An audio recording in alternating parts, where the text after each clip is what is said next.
Ok, bienvenidos, gracias por conectarse. Vamos a iniciar, ¿verdad? Con lo que vendría siendo la clase para este día. En la clase anterior estábamos viendo lo que era el tema de cómo funciona un teclado. Ya vimos los tipos de teclados. El material realmente nos habla de los dos tipos, digamos, más principales y estaba revisando sus respuestas, ¿verdad? De lo que es las preguntas de repaso. La mayoría las han contestado bien, ¿verdad? La número uno, pues se refería al año de 1980, que es como el año de partida, donde se estandariza la primer IBM PC XT, ¿verdad? Que en su momento, digamos, profundizaremos quizás un poco más respecto de la importancia que tuvo IBM para el mundo actual de las computadoras y más que todo una decisión, ¿verdad? Que tomaron los señores de IBM que fue eso de la XT. O sea, cuando hablamos de las siglas que IBM tomó, ¿verdad? Que le denominó la IBM PC XT, ese fue el modelo, digamos, de la computadora. Lo de PC, ¿verdad? Venía de Personal Computer, que traducimos como computadora personal. eh, Aunque el castellano sería más un ordenador personal, ¿verdad? Pero esa palabra ordenador a veces nos suena rara a nosotros. Pero lo de XT venía de la palabra extended, extended technology, es decir, tecnología extendible. Así era la idea de IBM. Tradicionalmente, cuando algo se fabrica, ¿verdad? Cuando algo se fabrica, eh, las empresas andan detrás de patentar sus inventos para que nadie se los vaya a copiar o a imitar, ¿verdad?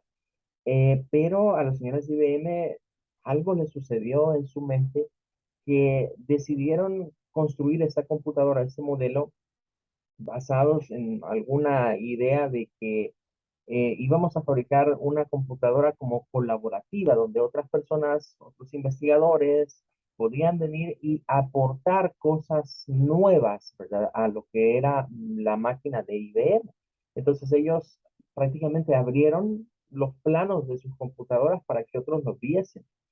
Claro, IBM quizás pensaba, bueno, fabriquen para nuestras máquinas, o hagan cosas nuevas para nuestras máquinas, como algo visionario. Pero en la realidad lo que comenzó a suceder fue que comenzaron a copiar sus modelos. Y de ahí vienen los famosos clones, los equipos clones. El término clon se deriva de una copia de un modelo de IBM. A eso hay que agregarle, ¿verdad? Que se comenzaron a sectorizar y unos se dedicaron a hacer los procesadores, otros las memorias RAM, otros los motherboards, lo que convirtió pues a la arquitectura de la PC como tal en la más grande. Hay otras arquitecturas de computadora. De hecho, por ejemplo, los teléfonos celulares son una arquitectura similar a una computadora, pero que, claro, no es compatible, no es muy compatible. Entonces, por eso la idea de IBM, ¿verdad? De liberar, de dejar esto con un estándar abierto, fue un tanto atrevida, beneficiosa, diría yo, para el resto del mundo, en el sentido que abrió el campo a que esa arquitectura se desarrollase más, pues muchos más invirtieron en ella y desventajoso para IBM, ¿verdad? Porque a la larga la terminó sacando del mapa.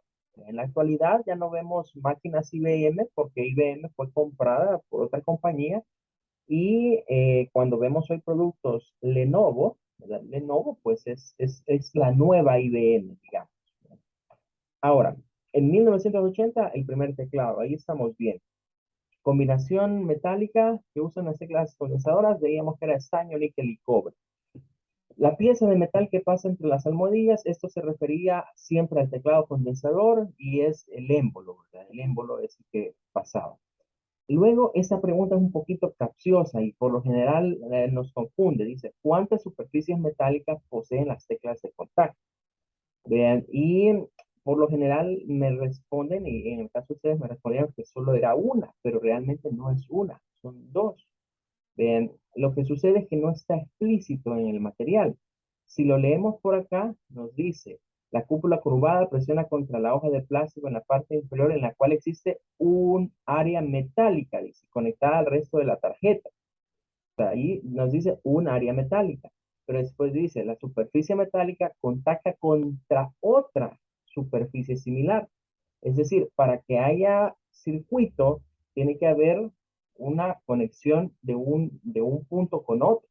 Entonces son dos, realmente son dos laminitas o dos áreas, digamos, metálicas las que vamos a encontrar en esta parte y de hecho las vamos a ver, ¿verdad? Para comprenderlo mejor. Así que en esta, ¿verdad? Se refería a dos superficies metálicas. Hay dos superficies metálicas que una está, digamos, arriba, otra más abajo, y cuando se hace presión, pues se contactan.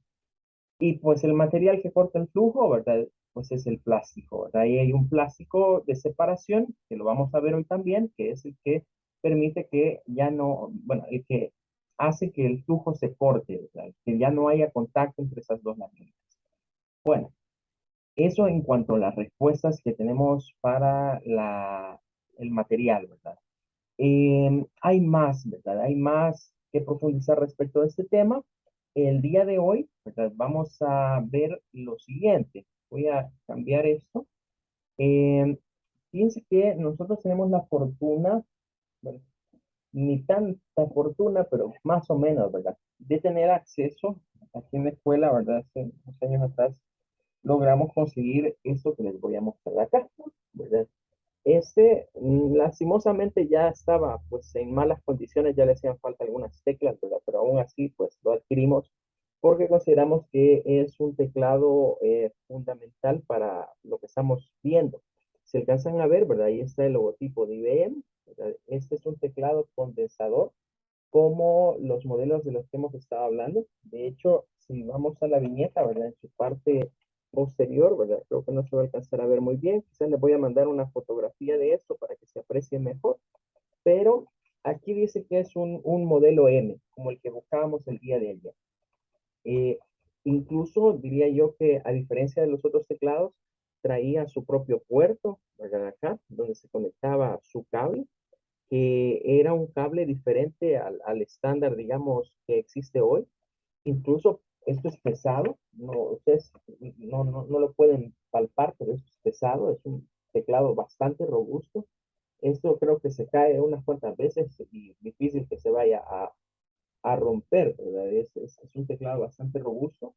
Eh, es más, traía un espacio acá, se alcanzan a ver como de ventilación, ¿verdad? Para ventilar los circuitos, cosa que los teclados actuales pues no lo tienen. Estas teclas, ¿verdad? Son como las que estamos hablando de tipo condensadoras. Eh, Curiosamente, en estos teclados había algo, ¿verdad? Y es que IBM nosotros vemos aquí la tecla, ¿verdad? Pero esta es como una tapa. Esta se puede remover, ¿verdad? Del teclado y ahí queda ya en sí lo que es el mecanismo de la tecla. Esto lo hacían así porque como lo fabricaban para diferentes regiones o diferentes funciones, venían ellos y este, lo que cambiaban eran estas tapitas que traían el impreso, ¿verdad? De acuerdo a la región a donde lo iban a enviar. Eh, Esto sería un teclado con mecanismo condensador, ¿verdad? En esas donde les falta se alcanza un poco a apreciar, ¿verdad? El sistema condensador. Aquí incluso a esta se le ve, digamos, esta pieza que ven por acá, es el resorte, el muelle del que estamos hablando en la guía, ¿verdad? Esta pieza que está aquí vendría siendo el resorte. Por cada tecla vamos a encontrar uno de ellos. Es un teclado que incluso para desarmarlo no es tan fácil porque lo que le ponen acá, que deberían ser, normalmente los demás teclados son tornillos, esto que ven ahí, estos son más como pequeños pernitos, son de cubo, ¿verdad? Un cubito hexagonal. O sea, es un poquito más complicado, digamos, de desarmar un teclado de estos que un teclado normal. No hay duda que la dedicación en la fabricación de esto era diferente, ¿verdad? En esos tiempos.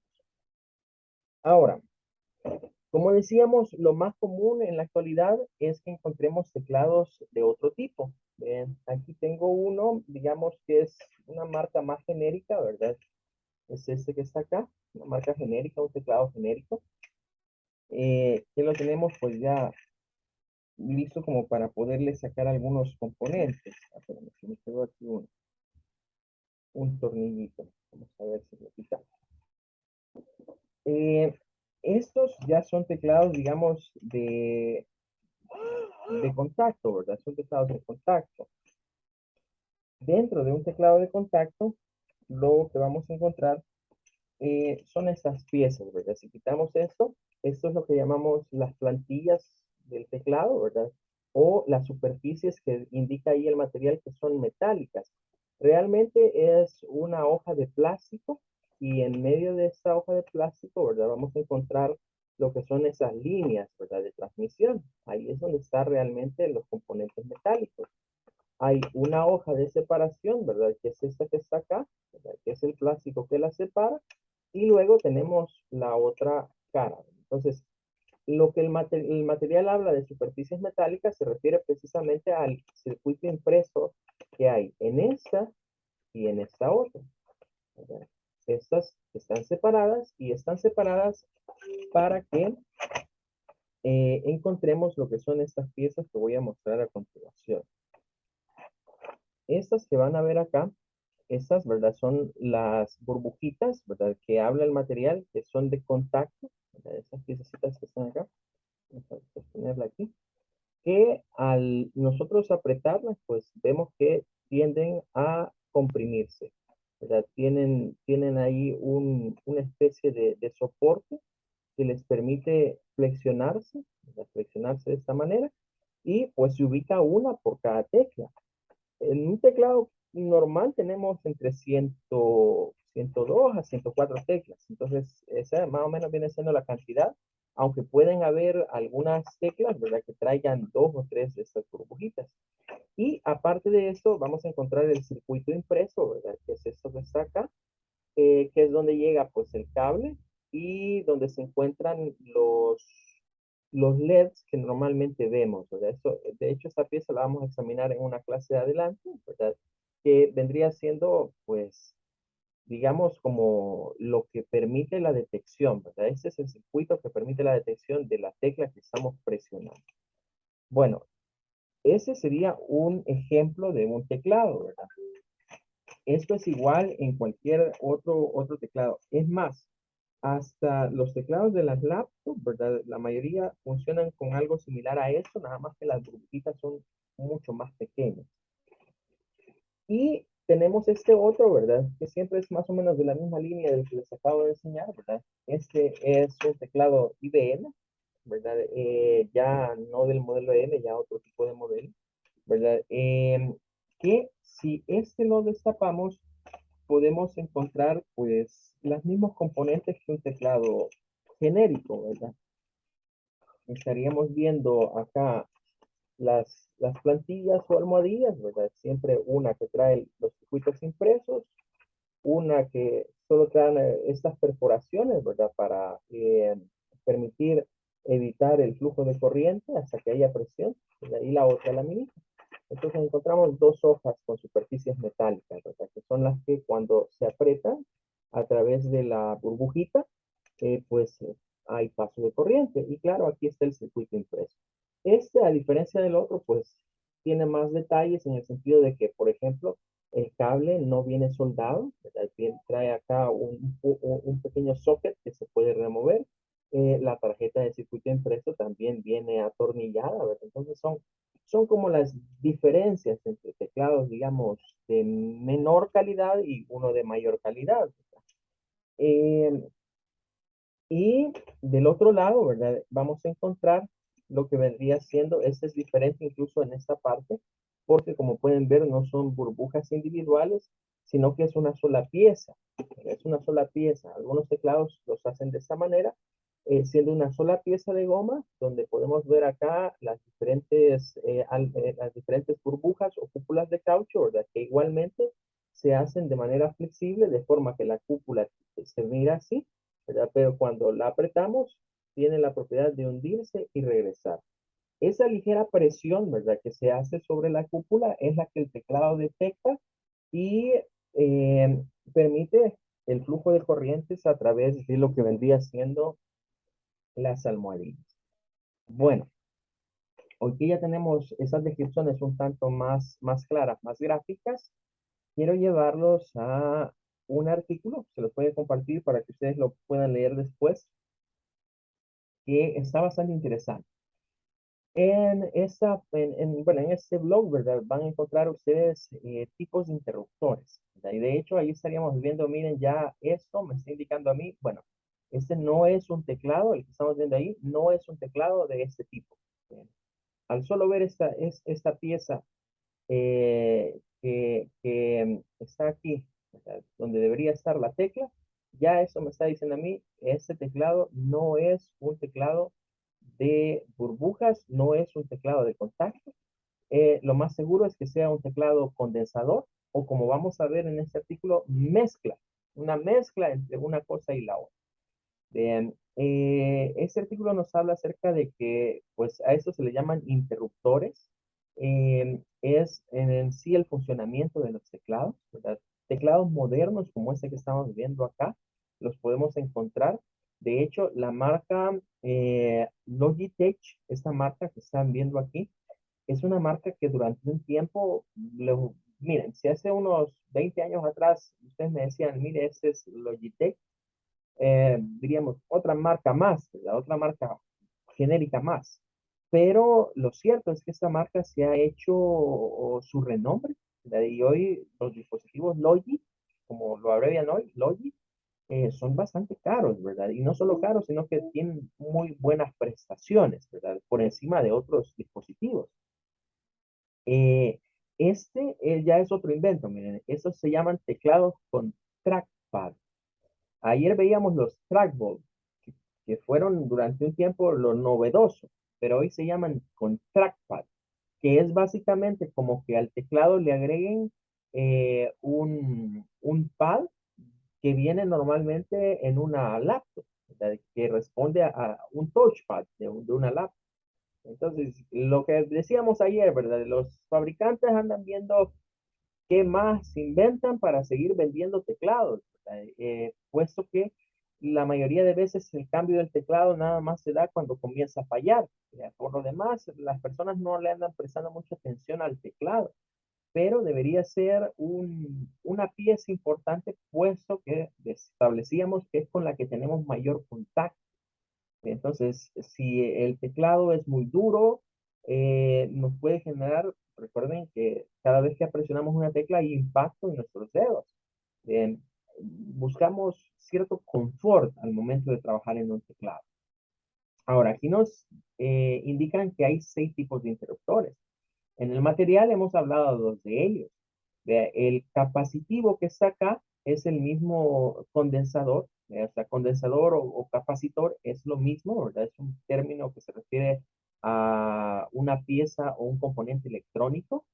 Y tendríamos acá los de cúpula o de goma o membrana, que es como el que acabamos de estar viendo. Pero entre ellos hay otros más, ¿verdad? Hay algunos híbridos, ¿verdad? Entre capacitivos, hay entre mecánicos y de membrana, y hay optomecánicos, ¿verdad? O teclados ópticos, que vamos a hablarlo lo vamos a ver en otras cosas que les tengo por acá.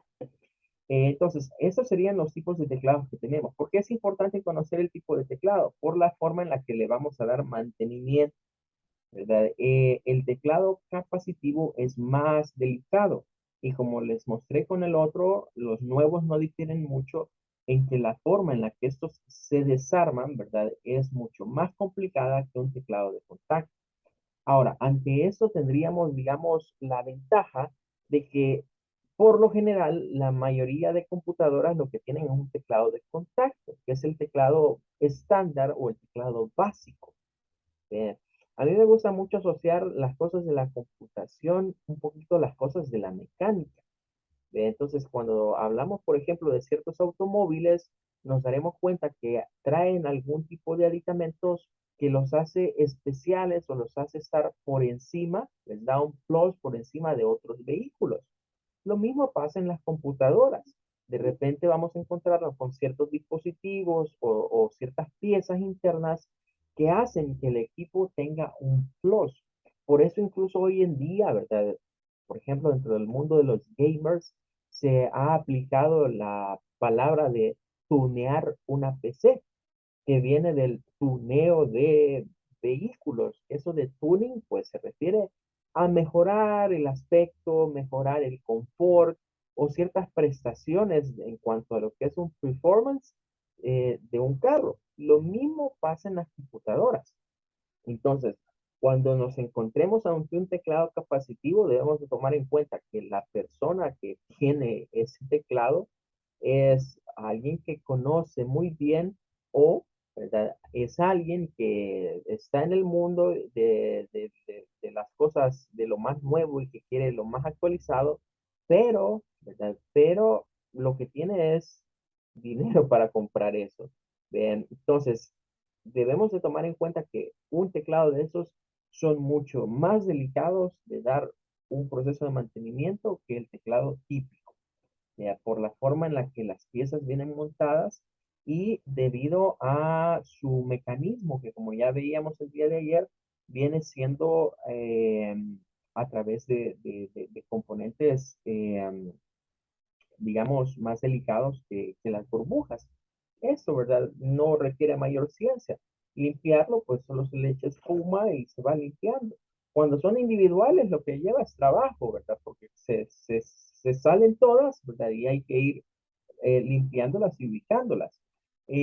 Así que es de tomar en cuenta. De hecho, esta semana vamos a hablar respecto del mantenimiento que se le debe dar a un teclado a nivel interno. Tenemos estos, ¿verdad? Que son híbridos, son mezclas, ¿verdad? Y aquí aparecen algunos modelos, ¿verdad? La ventaja de eso es que la página que estamos viendo tiene modelos, ¿verdad? Son teclados, cabe destacar, de alta gama, los que estamos viendo acá, ¿verdad? No son, digamos, teclados baratos, son teclados que por sus características son mucho más caros que los convencionales. Tenemos por acá también lo que vendría siendo un diagrama, ¿verdad? De lo que vendría siendo un interruptor, en este caso un híbrido mecánico capacitivo. Si recuerdan el diagrama que vimos ayer, ¿verdad? Siempre vemos por acá internamente lo que sería un pequeño muelle, un resorte, ¿verdad? Que es el que permite, pues, el, el- el que esto baje y sube, ¿verdad? Nada más que estos resortes son cónicos, es decir, no es como un resorte recto, como el que yo les enseñaba, esos resortes son rectos, estos ya traen otro tipo de resorte que se adapta a la forma de la tecla, ¿verdad? Y es un resorte de forma cónica. Entonces, desarmar, digamos, uno de esos teclados implica bastante trabajo y no solo eso, que además de ello implica, digamos, el hecho de tener mucho cuidado de no dañar esas pequeñas piezas al momento de removerlas, ¿verdad?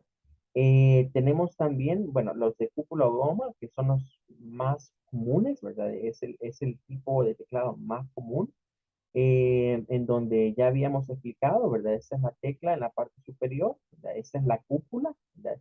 Y aquí están las dos laminitas, ¿verdad? O las dos piezas de metal que, claro, cuando esto baja, la cúpula se curva y hace presión sobre estas áreas aquí de contacto, ¿verdad? Y ahí fluye, pues, la corriente necesaria en el teclado para ello. Eh, Aquí hay unos datos interesantes, ¿verdad? Y nos dice que pues ese es el promedio, ¿verdad? De pulsaciones que se le puede hacer a una tecla. Al igual que los mouse, se habla que los teclados tienen una vida útil, ¿verdad? Que significa de que después de cierto tiempo las piezas internas van a tender a dañarse, ¿verdad? Con el paso de los años. Pero fíjense que es algo bien relativo, ¿vea? Porque, por ejemplo, el teclado que les mostré, el modelo M, ese teclado todavía está bueno y funciona. Vea, igual, ese teclado que les estoy mostrando acá, ¿verdad? Ese teclado que incluso lo ven así todo como amarillo, ¿verdad? Que es algo normal, digamos, en los dispositivos blancos. Si revisamos acá lo que vendría siendo la fecha de fabricación, este es un teclado del año, déjame ver, es del 2002, ese teclado. Y el teclado funciona todavía. ¿Verdad? Claro, quizás no se le ha dado uso de batalla, diría alguien. Bueno, tanto porque se usaba para las clases que se daban antes aquí. Y el teclado todavía sirve. ¿Ve? Entonces, estos datos así no siempre hay que creerlos del todo, es un aproximado. ¿Ve? La verdad es que la vida útil de un teclado va a estar muy, muy relacionada al trato que se le dé al teclado. Es decir, la forma en la que nosotros operamos el teclado o la persona que lo utiliza. De hecho, eh, hay un chiste que quizás lo explicaré después, en donde las cosas a veces se arruinan no porque, eh, no tanto porque se vayan a arruinar o porque tengan esa vida útil, sino porque la persona que las utiliza no las cuida, las bota y eso sí arruina los teclados. Es un hecho que botar un teclado continuamente lo va a terminar arruinando. Bueno, pero en sí, en síntesis, digamos que tendríamos ese tipo de teclados acá. Luego nos describen otros, ¿verdad? Los teclados mecánicos y lo más interesante que tiene esto es que podemos ver internamente lo que es un interruptor, digamos, de un teclado considerado gamer, ya que es un teclado que tiene una mezcla realmente de esos teclados híbridos, ¿verdad? En donde internamente pues vemos los componentes, ¿verdad? Podemos ver el movimiento de lo que sería la pieza de lo que vendría siendo el muelle, ¿verdad? El resorte que permite comprimir. Y luego por aquí, ¿verdad? Detectamos la parte de que funciona como un capacitor o un condensador, ¿verdad? En donde el movimiento que existe por ahí carga y descarga, ¿verdad? Esas placas internas y pues el teclado detecta que hay una pulsación de tecla. Hay otro ejemplo acá, es un modelo similar, ¿verdad? Estos van variando en términos de sus componentes internos, pero digamos que todos tienen la misma función, ¿verdad? La misma idea de trabajar con un pequeño condensador, un émbolo, ¿verdad? Que permite simular las veces una presión. De aquí podemos ver que la ventaja de esto dice que es que algunos de esos teclados son prácticamente, los venden como teclados que no hacen ruido, ya que al momento de presionar las teclas no hay ruido, ¿verdad? Y hay algunos cambios, ¿verdad? Pueden ver de que este trae un sistema diferente, ¿verdad? Al momento de querer accionar, ¿verdad? Lo que vendría siendo el dispositivo. Entonces les voy a compartir este enlace por si ustedes quieren profundizar más o seguir leyendo respecto de estos mecanismos, ¿verdad? Y el cambio que hay respecto de toda esta variabilidad, digamos, de teclados y de formas en las cuales pueden ser presionados. Ahora, como veíamos ayer, decíamos, mire, los teclados han ido variando, han ido saliendo de diferentes tipos y, bueno, ¿cuál es el teclado que más me conviene? ¿Cuál es el que debo de utilizar? Bueno, volvemos a lo mismo, ¿verdad? Bueno, ¿para qué nos da la cartera, ¿verdad? Si no puedo invertir en un teclado muy caro, pues entonces voy a comprar el teclado más cómodo, más accesible, un rango medio, ¿verdad? Un teclado que, digamos, no sea ni la panacea de los teclados, pero que por lo menos me va a durar un poco más, ¿verdad? Va a ser un poco más durable. Los teclados de marca, ¿verdad? O sea, los teclados que hace Dell, HP, Lenovo hoy, ¿verdad? Que es la misma IBM, pero con otro nombre. Compaq, Acer, Compaq es lo mismo que HP hoy también. Normalmente han sido teclados que destacan un poco sobre un teclado genérico. Con solo pulsar un teclado, ¿verdad? Usted va a sentir, digamos, la calidad de un teclado con otro. Hay una tendencia a pensar, bueno, el teclado que es robusto, que se siente, digamos, duro o algo pesado, es un teclado durable. Y eso es cierto, ¿verdad? Es porque es un teclado que va a resistir más el impacto que un teclado que si lo sentimos muy bofito, sabemos que con un golpe se nos va a quebrar. Aunque pueden haber teclados muy delgados, ¿verdad? En la actualidad, que no nos dejemos engañar porque sean delgados, o sea, están construidos, digamos, de un material muy, muy durable. Pero ahí es donde van los precios, claro. Teclados entre 5 7 8 10 dólares, pues van a ser teclados que así va a ser su vida útil seguramente. Y ya pueden encontrar otras prestaciones. Ahora, ¿cómo los fabricantes de continuo tienen que estar en esto de que, bueno, ¿y hoy qué inventamos para seguir vendiendo? Ven, pues lo que se viene a futuro, digamos, a nivel de dispositivos, que si ahorita se han vuelto a poner de moda los dispositivos retro en términos de los teclados, digamos, condensadores, pues el siguiente paso es hacia eso.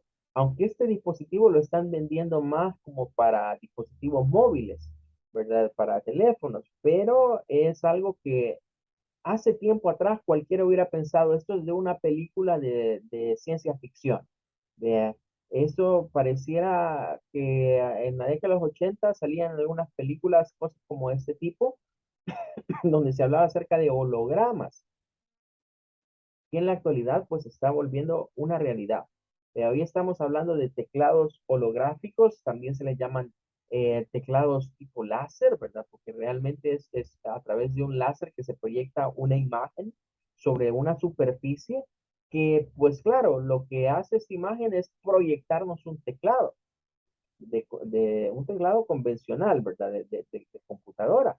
Y cualquiera diría, bueno, ¿y esto realmente es algo funcional? Pues les voy a compartir este video, ¿verdad? Donde acá este señor nos habla acerca de lo que es este tipo de teclado, ¿verdad? Y nos da una pequeña muestra de que sí, que esto ya existe y que funciona de alguna manera, ¿verdad? Que sea práctico para alguien utilizarlo, quizás es lo que diríamos, bueno, ¿hasta qué punto esto va a revolucionar? ¿O es de estos inventos como los que hemos hablado en la clase de ayer, que llegan, ¿verdad? Y son como una llamarada de tusa, como decimos nosotros acá, ¿verdad? En el momentito llaman la atención, pero a la larga terminan, digamos, no teniendo mayor utilidad, ¿verdad? Lo cierto, y con esto es con lo que quiero cerrar, es que a pesar de todos los avances tecnológicos, la forma de ingresar información a una computadora sigue siendo a través de un teclado. Aunque han mejorado, aunque han salido, digamos, todas esas tecnologías, incluso de reconocimientos de voz, que los dispositivos estos súper inteligentes, ¿verdad? Como la Siri, que hablamos con ella y nos da respuesta. eh, Al momento de pensar en ir a una computadora, es necesario eso. Entre quizás las personas que estamos a más o menos en la generación en la que está su servidor y las nuevas generaciones, por ejemplo, ¿verdad? Yo prefiero mil veces redactar algo en un teclado de computadora que en un teclado de móvil. A mí soy de los que les desespera estar escribiendo en una pantalla de celular. Prefiero un teclado de ese tipo. Pero hay otros que nacieron ya nativos en los teclados en pantalla, ¿verdad? Que pues el teclado holográfico no dista mucho de ser casi un teclado en pantalla. No es algo físico que tengamos ahí, pero es algo que prácticamente trata de expandirnos un poquito más el tamaño de la pantalla para poder escribir. Em, pero para las nuevas generaciones es mucho más accesible escribir en la pantalla, pero aunque sea una pantalla, aunque sea un dispositivo táctil, siempre tenemos ahí el famoso teclado. Entonces, el teclado es un dispositivo al que hay que darle atención, hay que darle prioridad y debemos de establecer, ¿verdad? Como un punto de partida en términos de el mantenimiento que se le debe de dar. El teclado, ¿verdad? Más que todo, los mantenimientos son a nivel preventivo, ¿verdad? Porque a nivel correctivo es poco lo que podemos arreglar en un teclado. Por lo general se arruinan los cables, si es de cable, si es inalámbrico, pues ya ni vamos a ver ahí ningún cable. Bien, pero los circuitos impresos de un teclado se vuelven muy difíciles, digamos, de reparar, puesto que estamos en un país que no produce tecnología. Entonces, no hay muchos insumos como para querer reparar esas piezas. Las reparaciones correctivas a lo sumo que podemos hacer en un teclado es, si es de cable, quizás resoldar alguna pieza que se haya dañado del cable. Son, digamos, lo más común que se puede hacer con uno de ellos. Fuera de eso, el mantenimiento de un teclado debe ser preventivo. Preventivo en el sentido primeramente de prolongar la vida útil del teclado y prevenir, digamos, incluso problemas, como decíamos, de salud. Hay personas que nunca en su vida han limpiado su teclado y se forma una capa alrededor de las hendiduras de las teclas. Esa capa de polvo, de suciedad, de costra, si a la larga se deja ahí, pues va a generar problemas de que la tecla ya no se presiona bien. O recordemos que como son hendiduras pequeñas, a mucha gente a veces se les van grapas, clips o algún objeto entre medio de las teclas. Entonces vamos a ver cómo se desarman, ¿verdad? ¿Cuál es el procedimiento más adecuado para desarmarlos? Y remover suciedad o pequeñas piezas que pudieran irse hacia el interior o afectar el funcionamiento de las teclas. Bueno, se nos terminó el tiempo, nos vamos a quedar hasta acá. Les espero, primero Dios, el día de mañana. Hasta la próxima. Bueno, muchas gracias, Lick. Gracias a ustedes.